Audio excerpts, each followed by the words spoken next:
Konnichiwa, Sasaki desu. Yoroshiku onegaishimasu. Sacho, bucho, kakaracho, hancho, juguin made yoroshiku onegaishimasu. Paito! Japan! 皆さん、お体大事してくださいね。ほとんど寒いなったからね。本当に、おいの方、本当に、もっともっと一緒に頑張りましょう。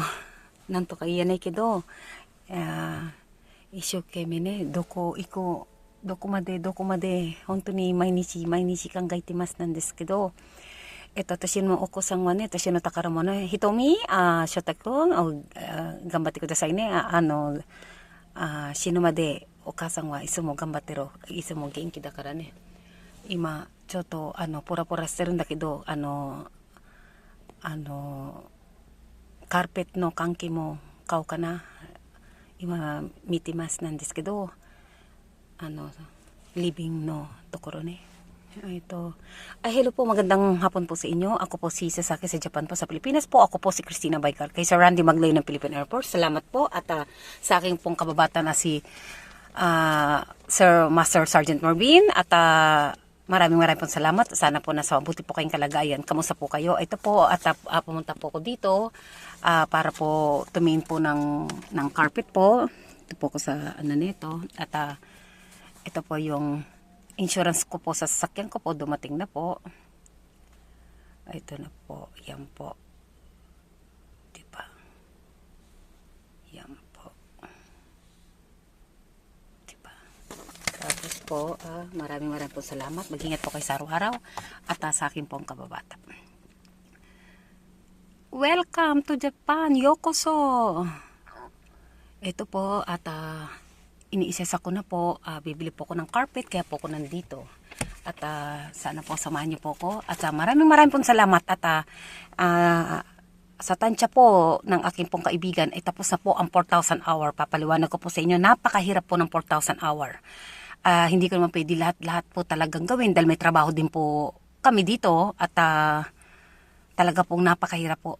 Gusto ko na minsan po sumuko, pero pag talagang naalala ko na marami po kung gustong tulungan na tao at sa akin pong director na si Nami, salamat Direk at sa akin pong kaibigan na si Grace, sa akin pong company po yan at sa aking best friend na si Trisha Bunag, kamusta? I love you. Ipapatawag ko na lang kayo pag talagang lahat nakasettle na. Ayaw ko naman kayo ipatawag sa bahay na ansaig lang ang dadat na ninyo. Kilala ko naman po ang kaibigan ko. Mahal na mahal ko po kayo kay Madam. Hindi ko po kayo makakalimutan at nananahimik lang po ako, pero po babalikan ko po kayo. Hindi po ako yung na ganito na mangiiwan. Alam naman niyo po ang buhay dito sa Japan ay napakahirap po dahil puro tax. So wala na pong ginawa kundi magtax. Pero yan po ay mapapakinabangan niyo po pag kayo ay matanda na po. At mas maganda na po yung ganyan na tinatanggalan kasi po hindi sa lahat ng bagay ay lagi kang masigla at alam naman po ninyo ang ating edad ay pataas ang patas, hindi bumababa. At yung aking views po ay pataas ng pataas. At yung isa po dyan, sana gumawa ka na ng iba mong content na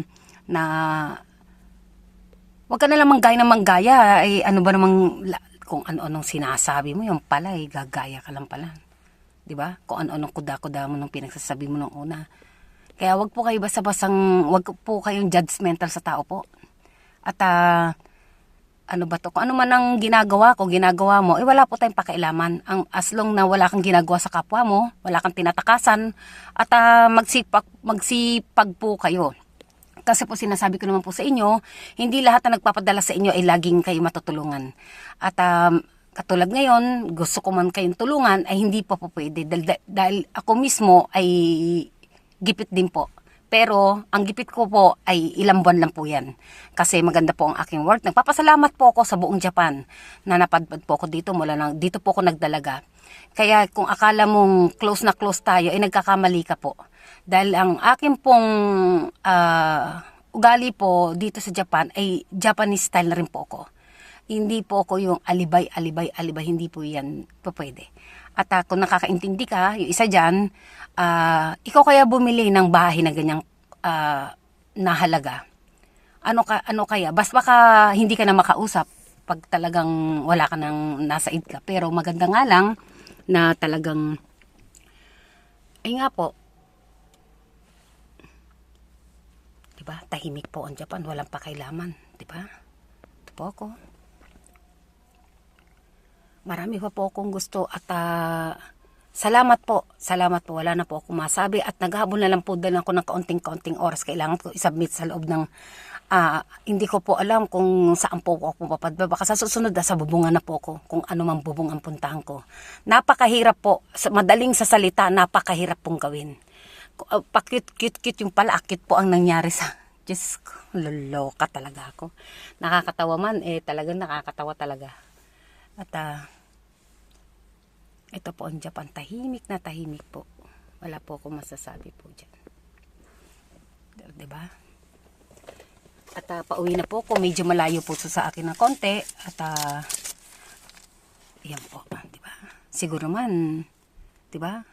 Yung isa dyan, wala ka nang pinaniwalaan ng una sa akin. Pero okay lang yun. At least, ano man ang mangyari po na maganda po, ay isa lang po sasabihin ko sa iyo.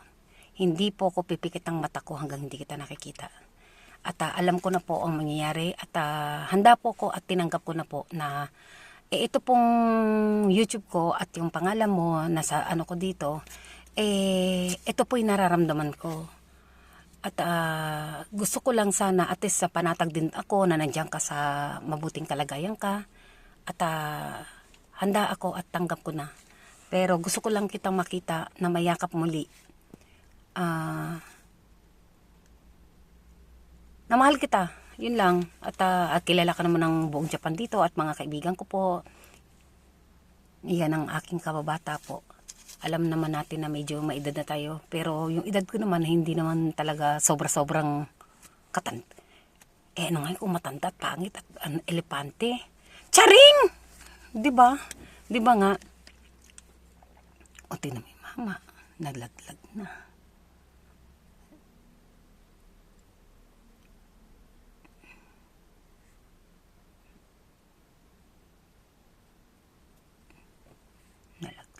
Ano niya. Wala na po akong masabi at ito po, nagpermiso na po sa akin ng aking insurance. Ito po ay insurance po ng aking sasakyan. At nag-change address po ko. Ayan po. Sompo, Japan. Ayan po. Diba? Insurance po yun ng aking sasakyan. Dahil every year po, lahat po yan binabayaran ko. Ayaw ko po ng installment po kasi baka kailangan po yan. Lahat po ay naka-insured po lahat dito. Kasi po in case po ano man mangyari at sa mahirap po kaltas ang kaltas kaso wag mo isipin ang kaltas ang kaltas. Ang isipin mo kung paano ka magtitipid. Dahil yan talagang ano bang tawag dito? Kadapat lang na magbayad ka. At hindi po pwede dito ang tamad. Napakahirap po ang isang taong mayaman. Halos wala ka ng tulog. Kaiisip mo kung paano pong babayan. Ang hirap naman po na sobrang hirap. Ay, ayoko naman po ng gano'n. Di ba ganda ng mayaman? Di ba po? At lagi ka masigla. Pag mahirap ka at wala ka na makain, bugbugan dito, bugbugan doon, nanlalalaki din yung asawa mo, pares kayo ng lalaki, babae. Wala na mangyayari po. At kung gusto naman po ninyo na buo ang inyong pamilya, huwag nyo paalisin ang inyong asawa, asawa man na babae, asawa man po lalaki. Huwag nyo paalisin kung gusto nyo po ng happy family po. Karamihan po ngayon ay talagang halos bibihira na lang po sa atin ang buong pamilya. Kaya po ako, nung nag-asawa po ako, ay hindi po ako umuwi ng Pilipinas dahil may pamilya po ako dito. At least, nandito po yung aking, magkakalapit-lapit lang po kami ng aking mga anak at malalaki na po sila. Pero kung gusto niyo po ng pera lang po at aalis po at nanlalaki na yung asawa niyo sa ibang bansa at yung asawa niyo sa Pilipinas sa lalaki, babae man yan, nanlalaki, huwag niyo pong sisihin. Ang sisihin niyo dahil yan ang gusto niyo yumaman, yung umasenso, ay talagang maraming broken heart, ginusto niyo yan Koko sa inyo, parang ang father ko ay talagang hindi kami broken family dati dahil nga po ayaw ni tate mag-abroad, ayaw nila maghiwalay. Sa hirap at ginawa nga Hindi nga guminhawa Kaya nga po nandito ako Di ba po? At least naiintindihan nyo po. At kung ano man ang gusto mong gawin mo po. Basta as long na wag po kayong gumawa ng masama. At kayong mga kabataan po kayo na akala nyo lahat alam nyo na Hindi kayo mananalo sa matatanda. Tandaan nyo, dati din ako ganyan. Ako ang panalo, yung pala lahat pala palpak. Sumunod po kayo sa inyong magulang dahil ang magulang po ay hindi po naghahangad ng kasamaan sa kanyang anak. Naliligo. At yung iba naman po mga fraternity po dyan, na tinatakot-takot kayo, matakot ka sa sarili mo kung ano po mangyari. Wala ka dapat katakot kung wala ka pong ginagawa. Magsumbong po kayo sa inyong magulang, sa inyong kung ano pong ano. Wag po kayong, at saka kayong mga leader na kuno-kuno dyan, wag nyong itakutin ang inyong mga youth or ano man ginagawa nyo po. Dahil po, may mga kinabukasan po yan. Okay po ba?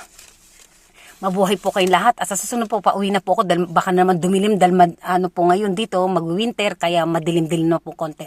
Maraming po salamat. Yokoso, arigato gozaimasu. Thank you. Bye-bye.